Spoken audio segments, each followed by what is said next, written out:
মাননীয় মুখ্যমন্ত্ৰী ডাঙৰীয়া হিমন্ত বিশ্ব শৰ্মা নিজে ফেচবুক লাইভ যোগেদি আহি CM AAA আৰু আছাম পুলিচ ইণ্টাৰভিউ বিষয়ে আৰু লগতে নিযুতমইনা আঁচনিলৈ কিছু আভাস দিছে।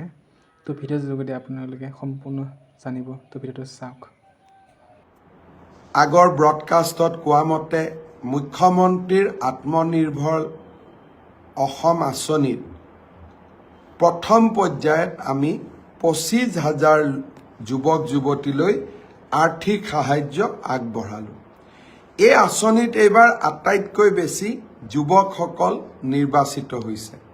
মই ইলেকশ্যনৰ মিটিঙত গ'লে যুৱকসকলে মোক প্ৰায়ে কয় যে মামা আমাৰ বাবে একো আঁচনি নাই নেকি? মুখ্যমন্ত্ৰীৰ আত্মনিৰ্ভৰ অসম আঁচনিত আটাইতকৈ মোৰ ল'ৰা ভাগিনসকলে বেছিকৈ সুবিধা পাইছে।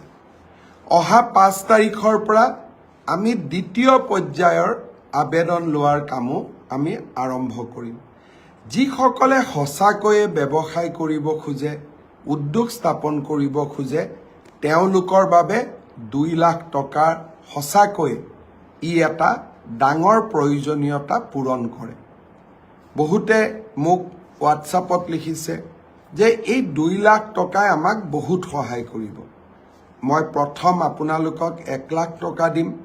1 লাখ টকাৰ সদব্যৱহাৰ হ'লে আপোনালোকে 2 লাখ টকা পিছৰ ইনষ্টলমেণ্ট 1 লাখ টকা আপোনালোকে পাব পাৰিব। দ্বিতীয় পৰ্যায়ৰ হিতাধিকাৰীৰ চিনাক্তকৰণৰ হিতাধিকাৰী নিৰ্বাচনৰ কামো আমি সুন্দৰভাৱে আৰম্ভ কৰিম।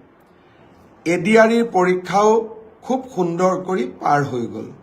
তৃতীয় বৰ্গৰ চাকৰিৰ পৰীক্ষা সমাপন হ'ল। আজিৰ পৰা পুলিচৰ ৰিক্ৰুটমেণ্টটো আৰম্ভ হ'ল। মোক ৰাতিপুৱা DGP মহোদয়ে জনাইছে যে পুলিচৰ ৰিক্ৰুটমেণ্টৰো যি দৌৰৰ ফিজিকেল টেষ্ট বা দৌৰ আদি কৰিব লাগে তাৰ আৰম্ভণি আজিৰ পৰা আৰম্ভণি হৈছে আৰু নিৰ্দিষ্ট সময়ৰ ভিতৰত তেওঁলোকে এই কাম সমাপন কৰিব।